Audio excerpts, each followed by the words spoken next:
Okay mga idol, karon mga idol ato na po di-execute nga bahin sa pangbabae jud nga self defense kanang mga gunit-gunit jud unsaon pagdepensa gunitan nga bisan babae pa ka di na makinahanglan og kusog. Ang atong gikuanan ni nga nakahibaw ka sa teknik unsaon paggamit sa circular or kanang mga movement sa kamot or sa tiil pod nga unsaon paghubad nga gunitan. O ato ra i-execute karon mga idol. Okay. Dili ra mga idol. Pagunitan sama ra gapon ni siya sa gunitan og kamot or sama ra pud ni kanang shake hands nga binuang nga shake hands. So kung mo binuang sa shake hands, o ditso ra ni gigana ni biya pag man gikuha ang elbow. O pag binuang nga shake hands, binuang no ana. O mubukad ra ka, bukad.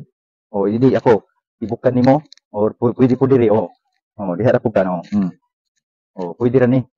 O sa gunit, pwede ra pud magamit. O pag gunit, ang gunitan, pakalitan gunit. Diha po. So pag gunit, circular ra ni biya di naka-clip, din pag gunit niya sa elbow forward, din diha down. Okay. Kana o. Oh, ano bali. I-down ning elbow, down niya isa ka tong raise nako. Nya ang elbow i-down. Nya isa ka ri. Okay, kana good. Okay. Okay, otro. One move. Okay, diha. Pag gunit mga idol, dire, go. Okay. Okay, good. Gilak ka. Kay muri ako. Gilak gyud, muri ako ha. Muhubad ko. Go. Back. Oh. Di madaguan. Bali na di mga idol. Kana kung bitso jud niya, kung muri pa gyud siya. Dilwa ang elbow, mura di down ra nimo.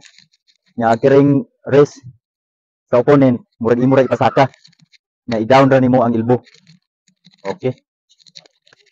Oh, tama ra ani. Oh, pag diha. Oh, slow mo. Oh, okay. Ako. Diha, gunit, din itwi, circular ra. Pag man gikuha ang elbow, din forward ra. Din down. Oh, diha ra.